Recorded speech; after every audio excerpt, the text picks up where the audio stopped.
Thank you for joining me, Dr. Jason W. Morrison, theologist, New South Wales, Australia, speaking on the subject of what I know of the nature of woman. I would like to start by reading from the scriptures, and we'll turn to the scriptures. I'm pretty sure we can. I usually can adjust this. Is that it there? Yeah, okay, I'll put myself there for now. I'm reading from the book of Proverbs, chapter 9 and verse 13. If you're not a Bible student, this might help you. This is about as wise as it can get. The Bible takes us right into the nature of man as though we're looking in a mirror. But it also gives us some very serious clues towards the nature of woman as well. Now, I'm not speaking about that all women are evil and all this sort of thing. I'm just talking about the nature of woman, the possibilities of this nature cutting loose in women.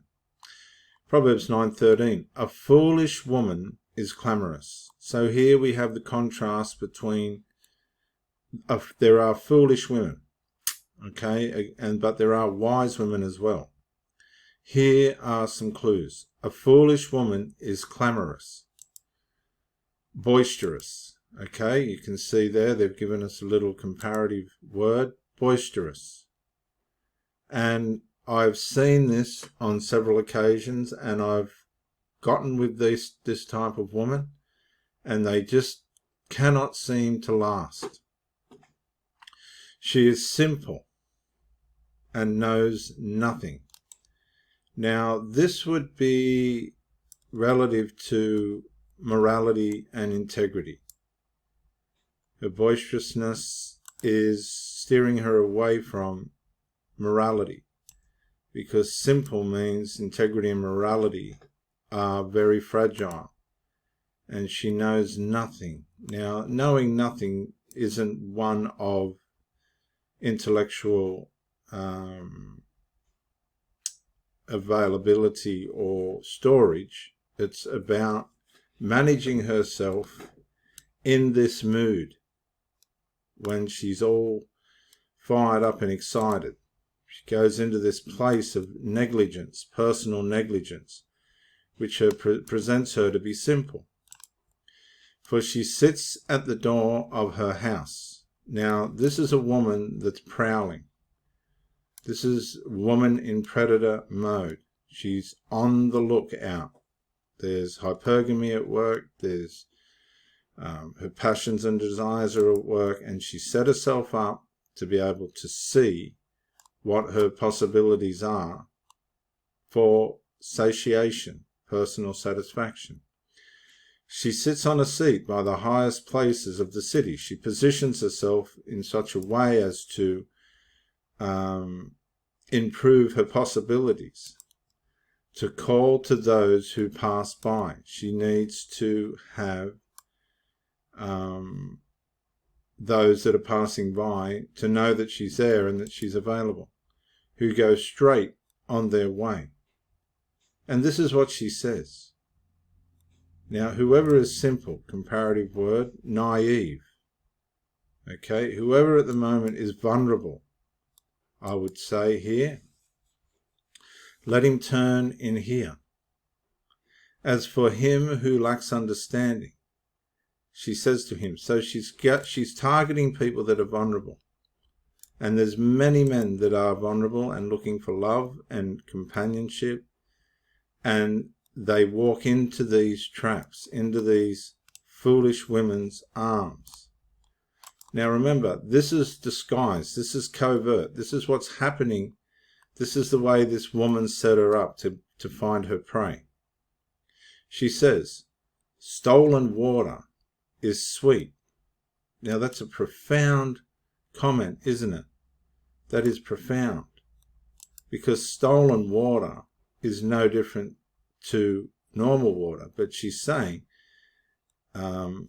there's evil here, isn't there? She's saying evil is sweet, and bread eaten in secret is pleasant.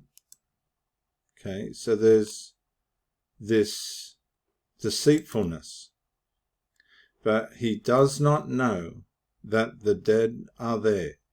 that this person is not aware of those who have gone before him. And this is where women have had a high body count. They've had multiple partners. And that is consequential, very consequential within itself. And that her guests are in the depths of hell. Now, this could be literal, okay, or this could be personal, because it's very destructive when you get involved with a woman that has no intention of doing the right thing by you, okay? Now, if I can remember rightly, I could go and show you something very important. I didn't plan on doing this, but I will, for those that take the time to watch this. 1 Corinthians 3, I'm sure it's here.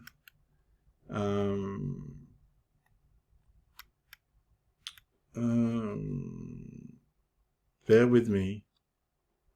Your body is the temple of God, you know that, don't you? And it shouldn't be defiled. The Lord knows the thoughts of the wise, that they are futile. See, even if you're wise, you could be a fool, because you need the Spirit working through things to guide you in the right direction. Now, I'm going to do something here. I've got to do a word search. One with. Genesis. Take me to... Hang on, where's this search gone? Let's go to 1 Corinthians. There's 10 verses. He who is joined to the Lord is one spirit with him. Here's another one, and this is relative to us. Or do you not know that he who is joined to a harlot, this is a woman with a high body count, is one body with her? For the two, he says, shall become one flesh. Now, this is talking about transitional impacts when you're with somebody emotionally and physically, sexually. You become one in spirit with that person. Now, I can remember personally, we were building a retirement village, and there was an Australian man that was working as a bricklayer with us, and he met an African woman, a dark African woman, and he said that they kicked it off and he began to have relations with her. Now, we don't know exactly what happened, but what we do know is after he started his relations with this woman, he began to act very strange, very peculiar. We couldn't work out, well, I couldn't work out what was wrong with him, but I knew that whatever had happened to him was happening because of his joining himself, becoming one with this African woman. He really lost his mind. In the end, this man lost his mind. And there was nothing any of us could do about it. But what I knew at that point was when you join with somebody, you become one with that person. There's a spiritual and an emotional transition taking place between you and that woman. It's not just a physical act. It's like, okay, when my daughter joined the police, we had to go for a family introduction to the New South Wales Police Force, and they took us in. One of the things that impacted me was when the highway patrol cars come back to the headquarters, they've got a thing on top that's collecting information on the highway about all the cars and different things.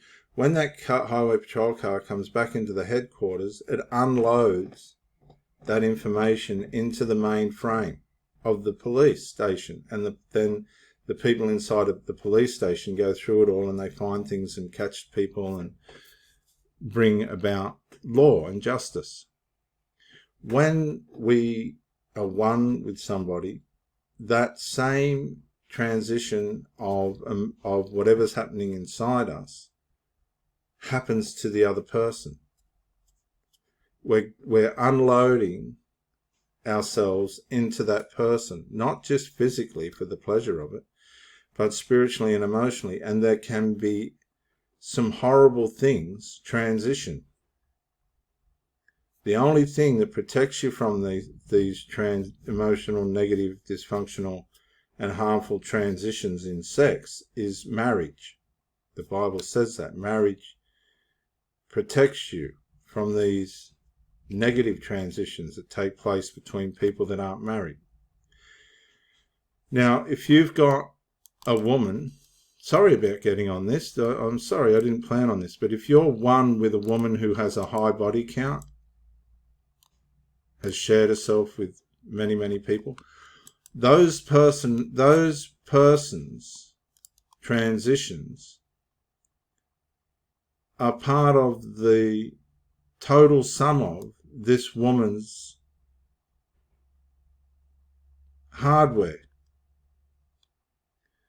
So when you become one in body with her and are intimate with her, all that hardware, all those personalities and all the stuff that come with them, you're opening yourself up to that. And I believe whatever happened with that man and the African woman, the transition that she put into him through sexual intercourse, impacted him in so many different ways that he began to lose his mind. Because, see, if you're hearing voices and this kind of thing, and you weren't hearing voices before you slept with somebody, that's part of the hardware that you've allowed to come into you.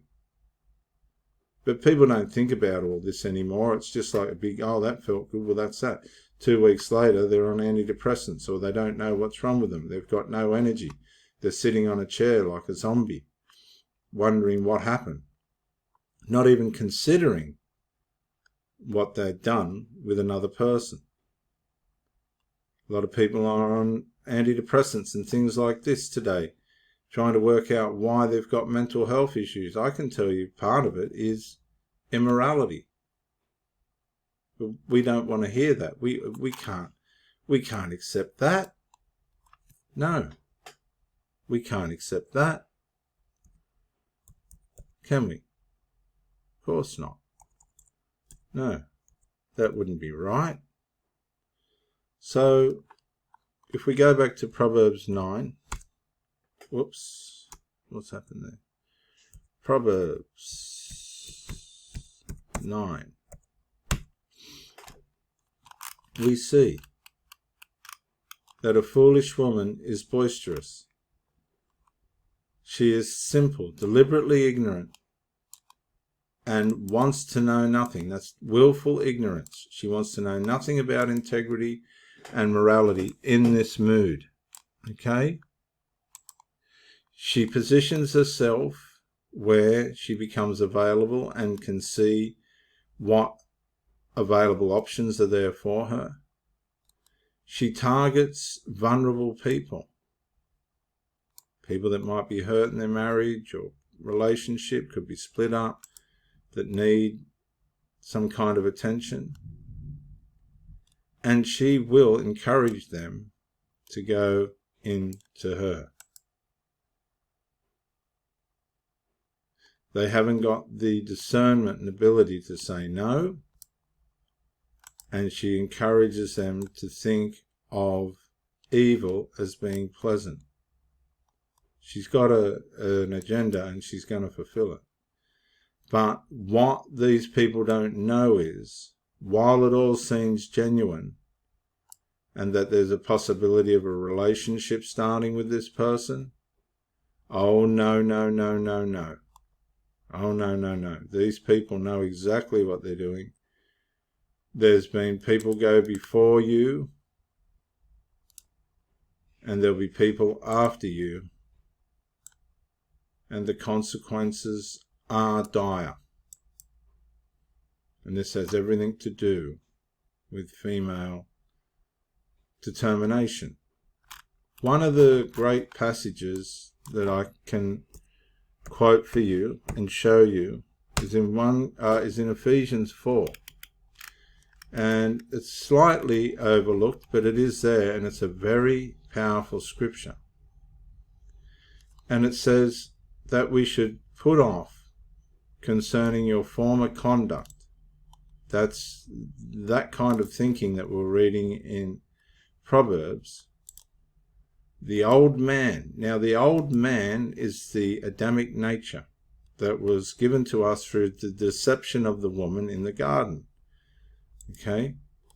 The old man which grows corrupt according to the deceitful lusts.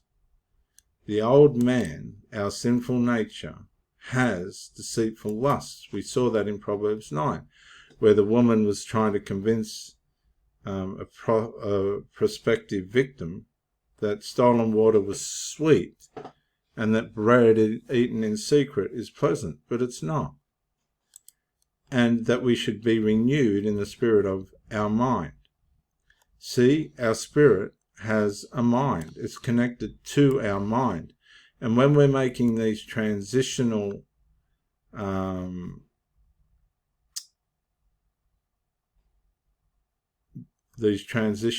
experiences with women and men in immorality, the consequences are that you're downloading their hardware, negative and positive, into the spirit of your mind. And it hurts. It hurts. And these are the things that we don't think of. Okay, these are the strong aspects of what a woman and men, but we're talking about women here, are capable of. That's why it's beautiful when you find a woman that has values that are important to her. She looks after herself, and she wants to bring no harm to herself or anybody else. Everybody's got and wants to have pleasure, got a need for and wants to have pleasure and intimacy. We're only human. That's just human. But there's a right way of going about it, and there's a safe way of going about it. And these ways have been lost through this new value system. They call it the new value system, but it's not. It was around back in those days. We just read it, didn't we?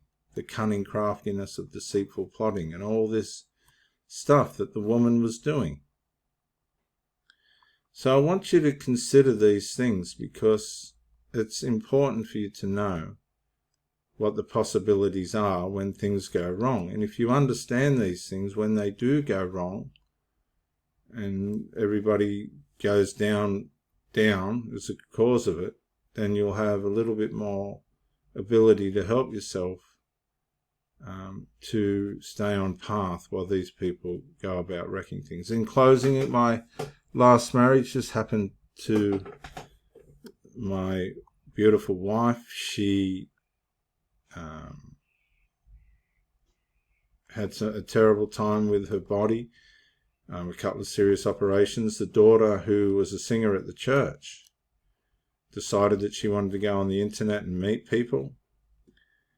Meanwhile, my wife was sick and we were minding the child, and my wife told me that she was concerned that her daughter had been playing up on the internet, and I said it can't be, it couldn't be.